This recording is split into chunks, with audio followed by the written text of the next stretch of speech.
Hello all, it's been a while since I've last covered a game on my channel, but I'm glad to be back on the content creation train. For those of you who are new to the Bazaar, it is a free asynchronous auto battler game that has been very addicting. I have a bunch of VODs on my channel if you'd like to see more, or you can check out my Twitch stream to see me play it live. But most of us are here for news on the next major update, which will be out on August 13th. Shout out to developers at Tempo for giving me these items to reveal, and please check out the official Bazaar YouTube so you can see the trailer for the next update, as well as the next character. This next character will be Stell. She's a mechanic that brings a new mechanic to the game as well, known as flying. Let's dive into this before we discuss any of her cards. So this is the tooltip for flying that you will see in game. It reads that an item is considered flying and is affected by freeze and slow for half duration. So that means that flying is a binary status that items can have. An item can either be flying or not be flying. This status has no duration, so when an item starts flying, it will continue to remain in the flying status unless another effect makes it stop flying. While an item is flying, the duration of slows and freezes applied to it will be halved, but the duration of slows and freezes that were already on the item before it started flying will remain the same. A lot of items in Stell's pool care about items flying. Some of them will care about how many items are flying or using items that are flying. Others will care about when cards start or stop flying. So with that out of the way, let's just do a quick discussion on this mechanic. I think that it's very interesting that we've added some counterplay to freezes and slows, which are pretty much the forms of crowd control in this game at the moment. Most boards will run freezes and slows because it's really strong and is a really good way to ensure that you can get to 10 wins every run. This is because you can shut down key parts of your opponent's board or slow them down. And we need to see more cards first to see more things on flying, but for now it looks like this new mechanic will definitely change the way we play the game and we play against each other and affect each other's boards. So definitely excited to see this.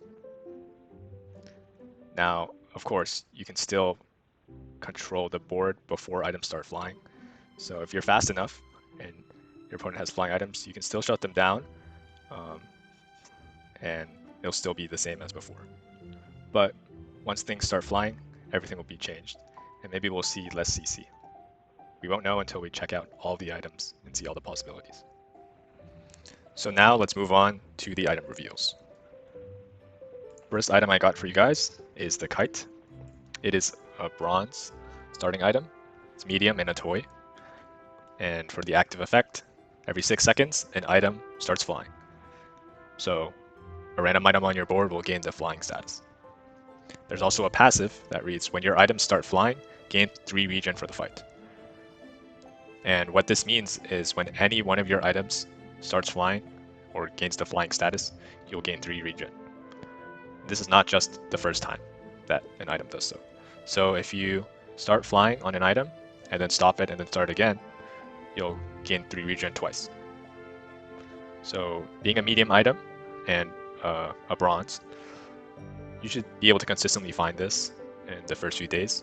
So in the early game, depending on what the other cards are that Stell has, this can be really good because there's going to be flying synergies in this expansion, and this will give you some sustain, and it will be one of the ways you can activate the flying status in the early game. I think this will be an important item. We'll have to see. The next item we have is the Lunchbox. Starts at silver, it's a medium item, has no other tags, and at the start of each day, you will get a small food item from any hero. And when you sell a food item, you'll gain 1 regen. So this is one of Stell's economic items, and these are items that kind of just generate value over time by giving you free things. Getting food is definitely nothing to complain about. Food in this game usually just gives you max HP, regen, even sometimes extra gold or extra value. They'll probably add more food options in the next expansion, so until we see those, we can't judge that much. But knowing how economic items work for heroes, I think this will be a good one. And the passive makes it really strong as well, because one of the most common things players should do in this game is to go to the chocolate node and buy chocolates. This will allow your hero to become more tanky, and sometimes stacking those extra max HP stats will be the difference maker in your fights, especially in the earlier days. So now every time you buy chocolates and you start making your hero more tanky, you get even more value if you have the Lunchbox. You'll be getting regen and max HP from selling those chocolates. So this is great. Maybe if you're low on money at a certain point in your run in the early day, you can just grab the bronze chocolates, and when you sell those bronze chocolates, you'll get the extra regen as well. So it gives you some more options, because usually just going to that node to just get the bronze chocolates might not always be worth it. So I'll be picking this one up when I can see it, and if I have the extra funds for it, I think this will be a great item. The next item we have is the Oxygen Mask, also starts at bronze. It is a medium tool apparel, and for the active effect, it will shield 10 every 5 seconds. For the passive, it reads, when you shield, gain 2 regen for the fight. Now, this is definitely a great surprise for me because I thought Stelle was going to focus on mainly shielding being a mechanic, but now it looks like she has both shield and regen. So just like Pig, there may be ways you can build her to be tanky and out-sustain your opponents. This will also be an item you see fairly often in the early game. So based on what other cards Stell has, maybe there's an opportunity to create boards that shield fairly often, and then you'll be gaining a bunch of regen during the fight. Obviously, shielding 10 isn't really a lot, but the most important part of this item is the fact that it can help you stack regen on your hero, and all you have to do is shield any amount. So this looks great, and is a good way to go for a sustained Stell build in the earlier game. Now for that next item, this is one of the most interesting ones I have. It's a medium tool, starts at silver, and every 4 seconds, for an active effect, it will heal 50 for each vehicle you have. So we know that Stell will have a bunch of vehicles, and there are ways to build a board full of vehicles. And I think the active effect is fine. Healing 50 for each vehicle you have probably amounts to maybe 200 or so. It really depends on how big the vehicles are. Could be more than that. But what I'm looking at when I see this item is the passive effect. And this reads, when this is destroyed, gain 100 regen for the fight. 100 regen is a lot, especially in the early and mid game, when ideally you would find this item and destroy it. And the reason this is because there's actually a monster, the Oasis Guardian that you see day 8 or 9, that has this Waters of Infinity skill. And this skill gives you like 20 to 40 regen for each non-weapon item you have.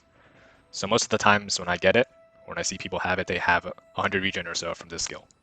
And this skill is really strong. Sometimes you can high roll and get this monster skill early, and you just start the fight with 100 regen on your hero passively, and it's really hard to beat.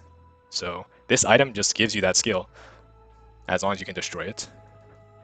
And as for destroying it, I'm sure that there'll be items that come out from the reveal that do destruction of some sort, so I need to wait for that. But assuming you can fairly consistently destroy this, I would buy this often and get it destroyed. It will definitely help Stell get through the early game, as having this 100 regen is really strong. It'll help her get through the mid game too, honestly. I wouldn't complain about this. As a Mac main, getting 100 regen early can take a full board sometimes, with scaling on regen items and more casts. So just having this for passive is really good. For the last item I have, we have a bronze small. That is the pinwheel. It's also a toy. So I think toys could be like a smaller archetype of Stells as well. It's very interesting. I'll be visiting the toy vendor for sure now. There's a lot of cool things you can do with that toy boat that gives your toys multicast, and who knows, all sorts of possibilities. This will be an item you see in the early game as well, being a bronze small. 8 seconds on the active.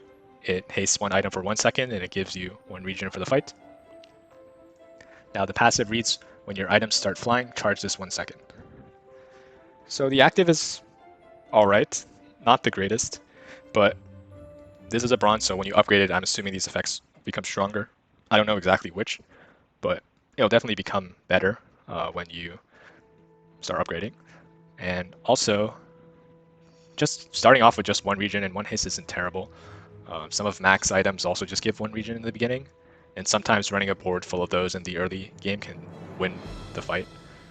This is just because stacking regen just gets stronger and stronger as that fight goes on in the beginning. The passive, though, is what makes this interesting because when your items gain the flying status, you'll charge this, and charge is really strong. It can allow for a lot of chain triggers on your board and create some combos. So I think this item will see play out. Need to take a look at the other items, of course. And it looks like there'll be a lot of ways to start and stop flying for Stell. So this is looking very interesting. And overall, I'm very excited for this new hero. I might start playing her as soon as she drops. But I did hear that the other heroes might be getting new cards as well. So we'll have to see. The game will definitely be a lot more different. But thank you guys for watching, and hope you guys enjoyed these card reveals.